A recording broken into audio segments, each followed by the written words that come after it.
Hi, everybody. Welcome back to Patriots History. I'm Larry Swikart, co-author of Patriots History of the United States, now in its 20th anniversary edition. Something's grabbing me down here. It's a wheel. There we go. If you have this, the 15th anniversary edition, and are on our mailing list, and all you have to do to get on the mailing list is go to the Wild World of History website and say, I want the newsletter.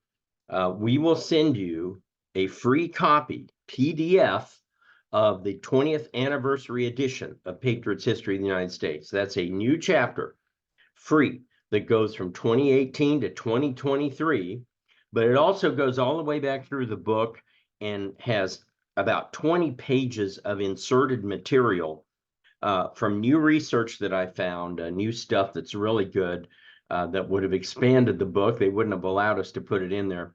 So let's say on page 154, after the first paragraph, insert these paragraphs. So you can get that free if you are on our newsletter list. So make sure you sign up for that. Now, just a word, because I know we have different people watching all the time. As Rush Limbaugh used to say, different people are listening. There's a full curriculum that goes with Patriots History of the United States at the Wild World of History. It includes me teaching all 22 chapters in video. The teacher's guide and the student workbooks are perfectly tied to the headers and subheaders throughout the book. I walk you right through the whole book, and it has a built-in AP track if you're preparing your student to take the AP test. This goes even so far as to have AP-like test questions in the test bank, so you want to take a look at that. The videos are anywhere from 45 minutes to an hour. High production. I have maps, charts, everything going on behind me. I do cover a lot of what's in the book, but I also introduce a lot of new stuff as well, so it keeps you entertained. The videos are always broken up into usually 3, sometimes 2, but usually 3 parts, meaning that if you're teaching, as I recommend, 3 hours a week, Patriots History, you can show 15 minutes of the video and then go into working on the reading and workbook for 40 minutes or 45 minutes, or you could show the whole video on Monday and do the reading workbook on Wednesday and Friday. It's set up to be very flexible for you. So make sure you check that out. There's samples on the Wild World of History site, and I have a full curriculum in world history as well since 1775. If you want more information about either of those, email me at larry@wildworldofhistory.com.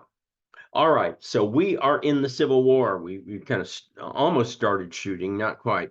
We're at the secession debates. And so this time I am reading from the Patriots History Reader, which has about 65 documents in American history, including Robert Toombs' speech for secession at the Georgia Legislative Assembly, and Alexander H. Stephens, who eventually became vice president of the Confederacy, against secession. So that's what I'm going to read today, is Against Secession, Alexander H. Stephens. I appear before you tonight at the request of the members of the legislature and others to speak of matters of the deepest interest that can possibly concern us all of an earthly character. There is nothing, no question or subject connected with this life that concerns a free people so intimately as that of the government under which they live. We are now indeed surrounded by evils.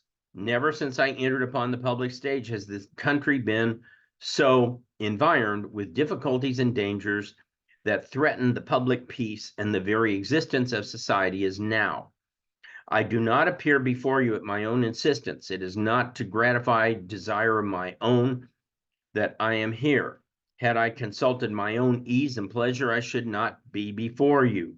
But believing that it is the duty of every good citizen to give his counsels and views whenever the country is in danger, as to the best policy that can be pursued, I am here. For these reasons and these only do I bespeak a calm, patient, and attentive hearing. First question that presents itself is, shall the people of the South secede from the Union in the consequence of the election of Mr. Lincoln to the presidency of the United States? My countrymen, I tell you frankly, candidly, and earnestly that I do not think they ought. In my judgment, the election of no man constitutionally chosen to that high office is sufficient cause for any state to separate from the Union.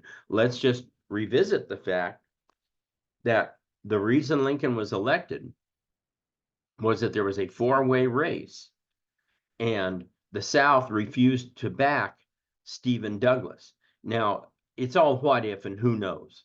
But if all of the other voters who voted for Bell and Douglas and, oh gosh, the other guy's slipping my mind right now. I want to say Crittenden, whoever who ran against Lincoln, if you combine all of their votes, would Lincoln have won? Probably not, but you never know, because it always comes down to balancing, as we like to say, the lesser of two evils. Even in our day, very often people say, well, I'm just voting for the lesser of two evils. Very few candidates that excite people so much they can't wait to go vote for them. I know in this day and age, there are many millions who just can't wait to go vote for President Trump. There are also many millions who can't wait to go vote against him. That was what happened in 2016, where millions of people turned out to vote against Hillary Clinton. She was that despised.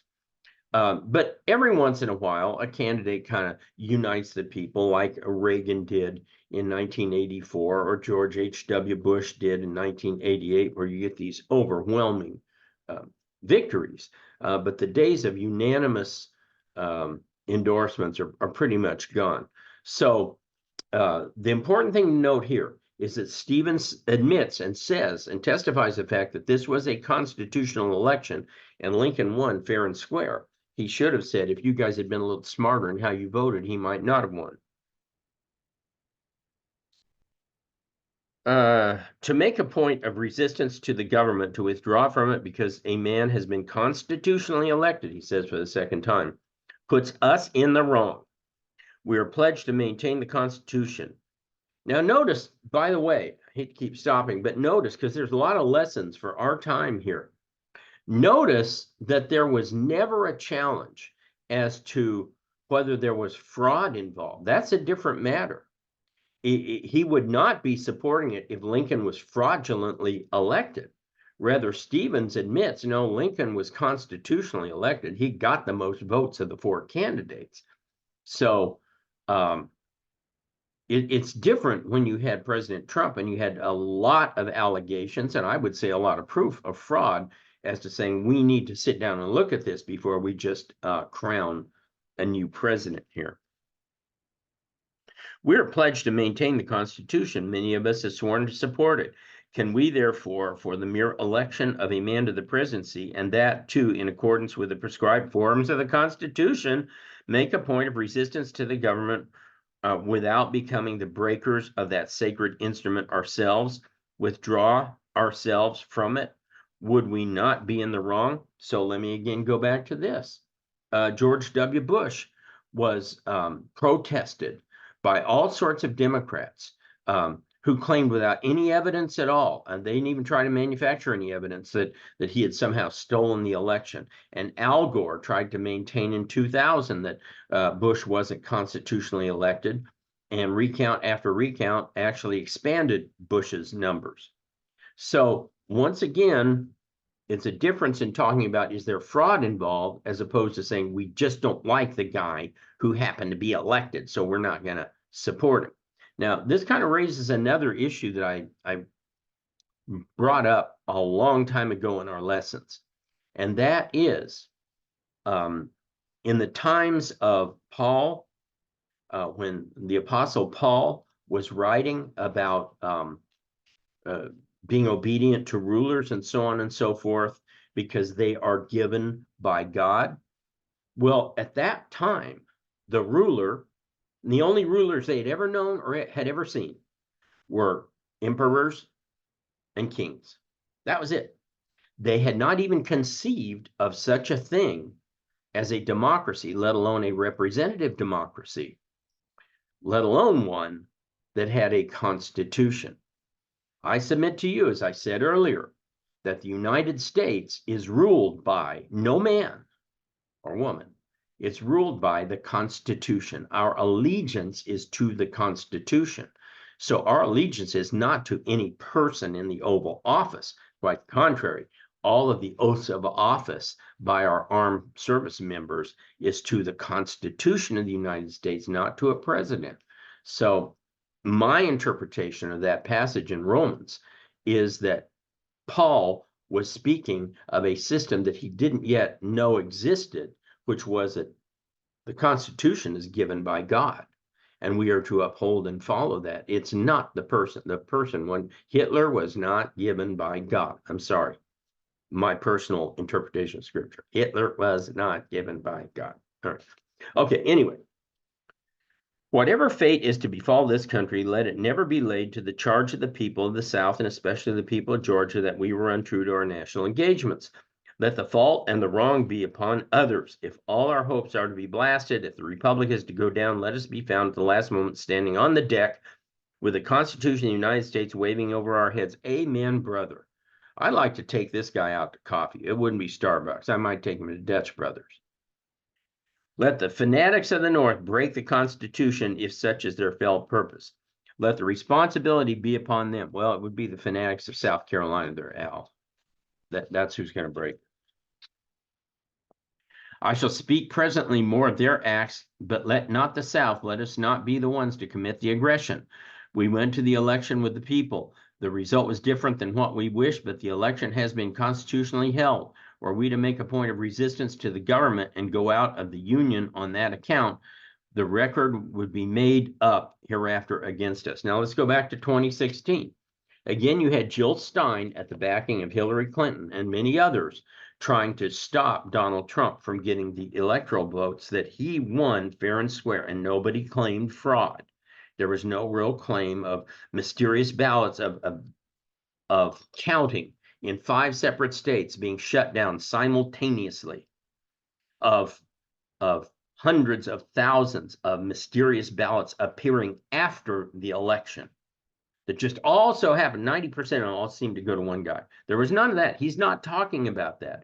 He's saying, look, guys, once again, the election didn't go our way, but you can't leave the Union just because that happens. You got to find a way to work within it. My countrymen, I am not of those who believe the Union has been a curse up to this time. True men, men of integrity, entertain different views from one another on this subject. I do not question their right to do so. I would not impugn their motives in so doing, nor will I undertake to say that this government of our fathers is perfect. There's nothing perfect in the world of human origin, nothing connected with human nature from man himself to any of his works. You may select the wisest and best men for your judges, and yet how many defects are there in the administration of justice? You may select the wisest and best men for your legislators, and yet how many defects are apparent in your laws? And it is so in our government. Boy, he is really on the money here. You know, the founding fathers did an astounding job, and yet look at what problems we have today. Even given the astounding job they did, how many different ways have we screwed it up? How many different ways have we gotten ourselves into debt, massive debt, and created these bureaucracies that Jefferson said specifically the revolution was fought against these kinds of bureaucracies. How many people of corruption are not just dotting the government now, but are pervade the whole government from top to bottom. So Stevens he's saying it back then, and it's apropos now. I come now to the main question put to me, which on my counsel has been asked. That is, what is the present legislature to do in view of the dangers that threaten us and the wrongs that have been done to us by several of our Confederate states in the Union, by acts of their legislatures nullifying the fugitive slave law and in direct disregard of their constitutional obligations? What shall I say will not be in the spirit of dictation. It will simply be my own judgment for what it's worth. It proceeds from a long conviction that according to our rights, interests, and honor, our present safety and our future security can be maintained without yet looking to the last resort, the ultima ratio regnum. That should not be looked to until all else fails. That may come. On this point, I am hopeful but not sanguine. Let us use every patriotic effort to prevent it while there is ground for hope. If any view that I may present in your judgment be inconsistent with the best interest of Georgia, I ask you as patriots not to regard it. In other words, he's saying, look, I'm going to tell you what I think. You don't have to boo. You don't have to throw stuff at me. You don't have to try to cancel me. I'm just telling you what I think. I ask you, patriots, not to regard it. After hearing me and others whom you've advised with, act in premises according to your own conviction, duty as patriots. I speak now particularly to the members of the legislature present. There are, as I have said, great dangers ahead. Great dangers may come from the election I have spoken of. If the policy of Mr. Lincoln and his Republican associates shall be carried out or attempted to be carried out, no man in Georgia will be more willing or ready than myself to defend our rights, interest, and honor at every hazard and to the last extremity. Now, he's starting to slip. Exactly what rights are you talking about, Al? Let's just cut to the chase. There is only one right he is talking about, the right of one human to own another human. That's it. When you cut through all the garbage, that's what it ultimately comes down to. Even for men of very good will, such as Alexander Stevens, they are still saying, well, we should have the right to own other humans. What is this policy? Is it, in the first place, to exclude us by an act of Congress from the territories with our slave property? He is for using the power of the general government against the extension of our institutions. Our position at this point is and ought to be, at all hazards, for perfect equality between all the states and the citizens of all the states in the territories under the Constitution of the United States. Okay, well, why not perfect equality of all the people in the United States, Al? Because you do know that the Constitution does not speak of slavery. It speaks of persons in servitude. Persons. I know I harp on this and harp on it, but you've got to get it through your head. Slavery ain't in the Constitution. The founders understood very well by using that phrase, persons in servitude, that they were setting up a legal barrier down the line to perpetual slavery, because a slave is property and a person is a person. If Congress should exercise its power against this, then I'm for standing where Georgia planted herself in 1850. Well, why not in 1776 or 1789, Al? Doesn't the Constitution trump the Compromise of 1850? There were plain propositions which were then laid down in her celebrated platform as sufficient for the disruption of the Union if the occasion should ever come. On these, Georgia declared that she will go out of the Union, and for these she would be justified by the nations of the earth in so doing. Why?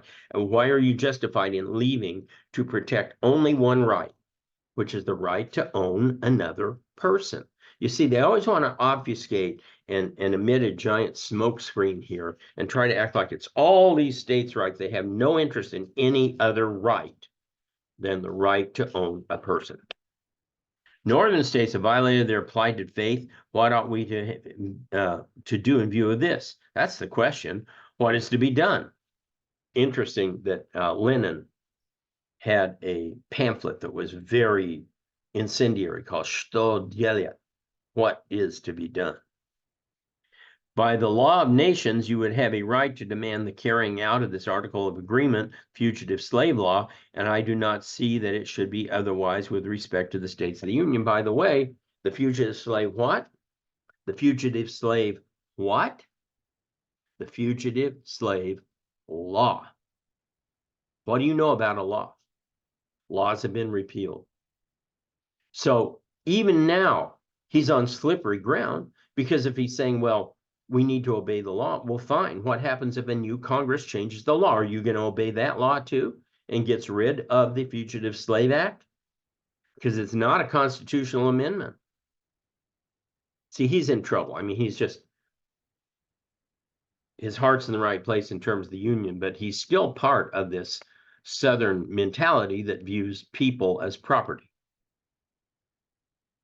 And I do not see it should be otherwise with respect to the states of the Union. And in case it is not done, we would, by these principles, have the right to commit acts of reprisal on those faithless governments and seize upon their property, or that their citizens wherever found. So wait a minute.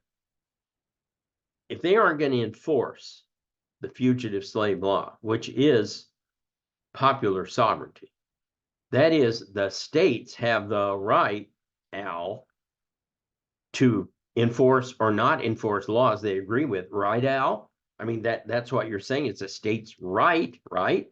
How can you be for states' rights to own a person, but not for states' rights to not enforce laws that you don't agree with?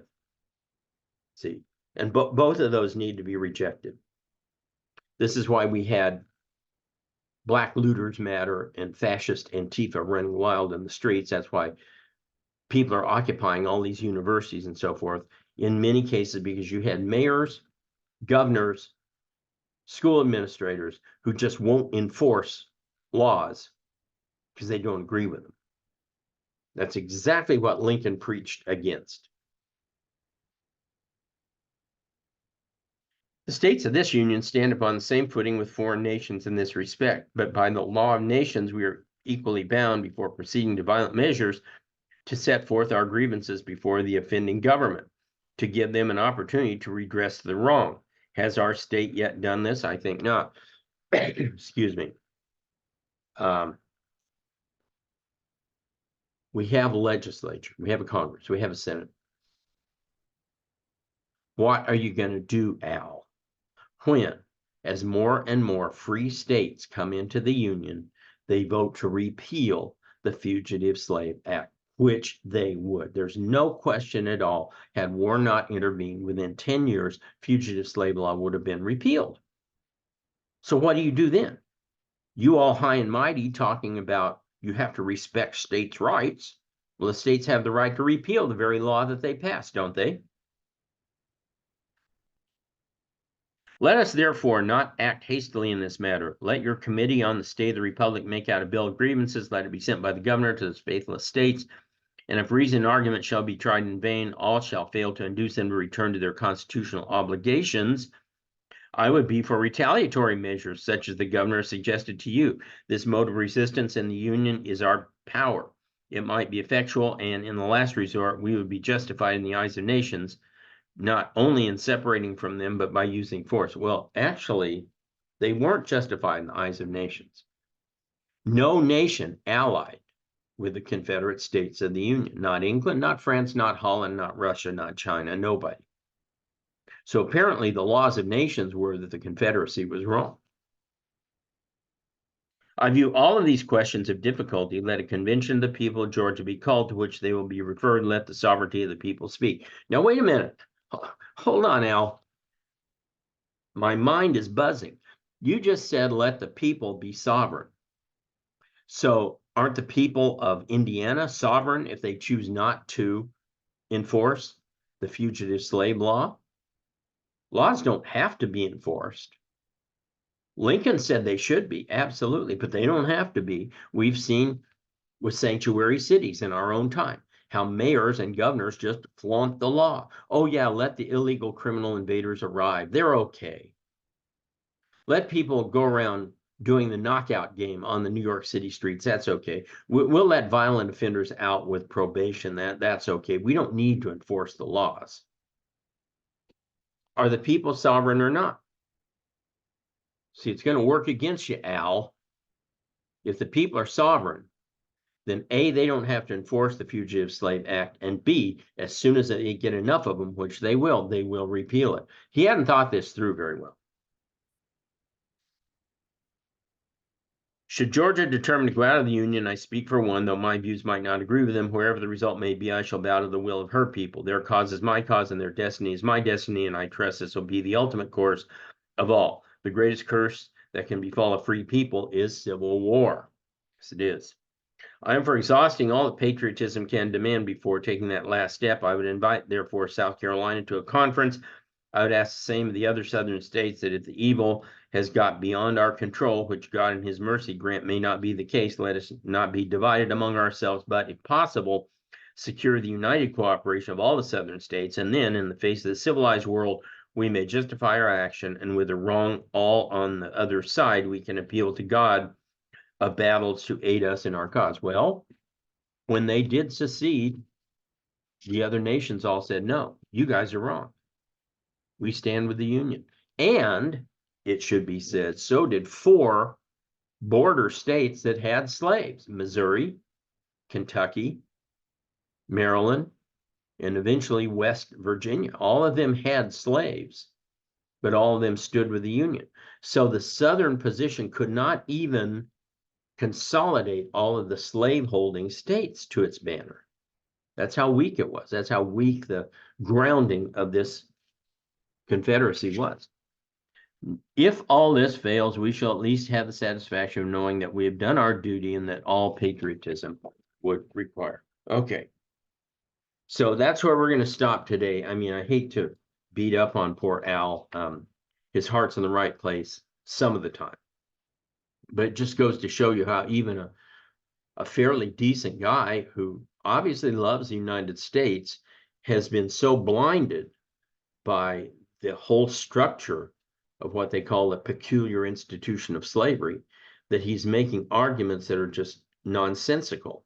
They don't hold water, whether it's in the area of popular sovereignty, whether it's in the area of Congress and Supreme Court have the authority, presidents have the authority, or whether it's in the area of the nations of the world, you know, the judgment of the world.